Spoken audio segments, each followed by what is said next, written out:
Alright everyone, welcome back to Terrible Car Makeover again here on the channel. I definitely didn't record this intro and then realized that I had my microphone muted. Today we're going to be seeing if this AMC Rebel can do anything drift worthy.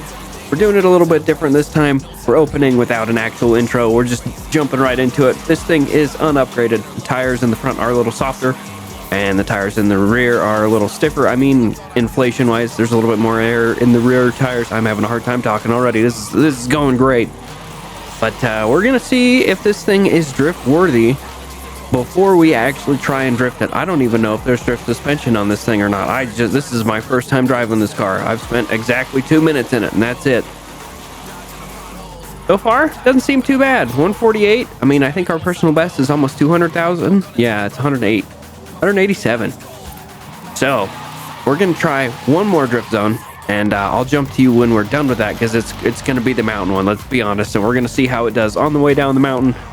And we're going to see the points, and then we're going to see how much our upgrades do to it. All right. In a stock AMC Rebel, we managed to score over 800,000 points.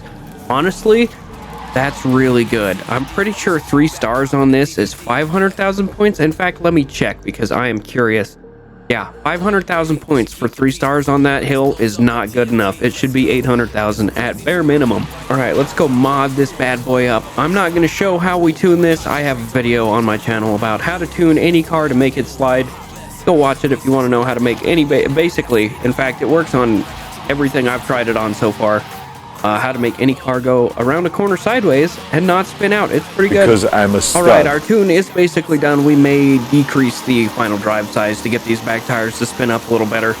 Yeah, in fact, we're going to do that now because it does not like to spin the rear tires very much. We're going to lower that, give us a little bit more acceleration. Notice all my gears are together there, so all we have to do to get a little bit more wheel speed is just shift up a gear, and it's only ever so slightly a little bit more. Now let's go test out some drift zones. This guy has like 650 horsepower. It's not a lot of horsepower, and it's on drift tires. Normally I run higher horsepower and winter tires, snow tires, whatever you want to call them. And that usually works pretty well. They grip less going sideways than normal drift tires do, so I prefer them. I tend to, but with a little less horsepower, I kind of want these drift tires instead.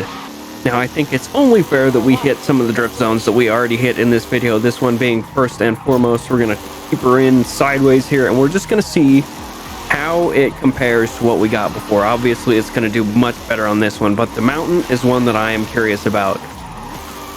This guy, oh, it does not have enough power. We may need to add more power. We may need closer to 700 or 800. It does not seem to like this. Maybe we'll put the snow tires on instead and keep the less horsepower. Maybe that's what we'll do. Yeah, it does not. Okay. After having taken it through here, obviously we did better. Did much better than last time. 150. We got, what, 11,000 more than normal? We're going to add more horsepower, which means changing the motor because it has the stock motor in it. Let's just go to the nearest place. Milkers. Now, what other motors can we put in this bad boy? Oh, racing 7.2 liter V8 gives us just the amount of horsepower that we want anyway. Actually, can we put a supercharger on it? We can. We're going to run this guy supercharged, and we're going to leave these tires on it. It's 1,000 horsepower. Yikes, that might not be the correct idea. We're going to try it because I want a supercharger. Okay, yes, this is much better. It does seem to have a little bit more power than I wanted, but it'll be worth it. Let's go back to our drift zone over here, shall we? All right, here we go. Something with a little bit more power. We're coming in a little hotter than we were before, and it still was not hot enough. I would like to be able to slide sideways all the way down into this corner. But 1,000 horsepower is definitely better. Maybe a little bit too much, honestly. But it's not bad. Oh, come on, baby. I think it's these tires. I don't like these drift tires. I don't like this drift zone either, to be fair. We're just really kind of try-harding it here. Back and forth, trying to keep her going. That being said, more horsepower did get us better on the points. So we're going to hit this backwards and see how she does backwards. Oh, swinging her wide. We still got points most of the way through that, so we're going to claim that it worked. It is much easier to hit that corner going this direction than it is going the other direction, and I do not know why. Maybe it's because it's going downhill. It's got to be because it's going downhill, right?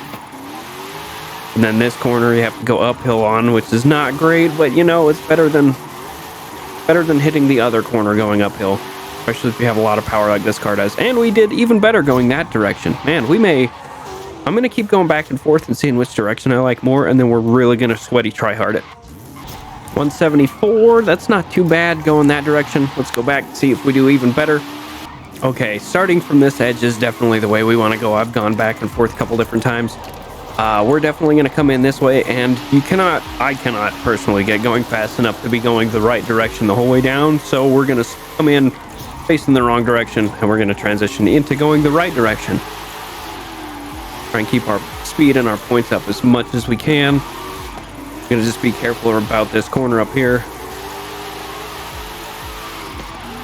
Keep this going as sideways as possible. Transition this back and forth. This was not a good. That was not good. This corner is not good. As you can see, I took that guardrail out definitely on my own every time I come through there. That was the first time I've done this corner basically that I have not done that in any time doing it. So we did better than 174. I'm going to keep trying it. I want to beat my personal best in this bad boy. Why did I say it like that? Who knows? 171. I think that's going to be good enough. I did that a couple times. 176, I think, was the highest we've got. You know, every time I've done this freaking drift zone, it's always been with a car that I'm testing or like a terrible car makeover or something. We've never done it in a car that I am really good at drifting with. So we're going to try it in a car that I'm good at drifting with, and then we're going to see if I'm any better at it, or if it's just that this drift zone is terrible. That's right, it's going to be a Trueno. Yes, I know, I have many of them, and they're all basically the same paint job. Yeah, I get it, I know. Also, there's that guy, ignore that. And then there's the Heretic car, the monster car, all-wheel drive, snow tires, full-out drift tune. Anyway, we're going to try this. It's A-class, we're going to see if we can do it. Or if this drift zone is just terrible.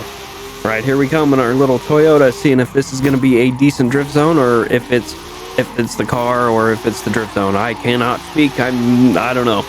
Tongue-tied, tongue-tangulated. Not doing very well today on speaking. This guy definitely does better going sideways. Those fat American cars. Yes, I know, I'm an American. Those fat American cars do not drift super well. We should take an X6 or an X5M down here. See how that does. I think that'd be funny. Look, we hit the guardrail again. Every single time. Come on, baby. 178. It's not my personal best, but it is definitely better than the other car. We're going to try going this direction, and I will come at you with a verdict after this. It's definitely the car. I lied. I ended up coming back again.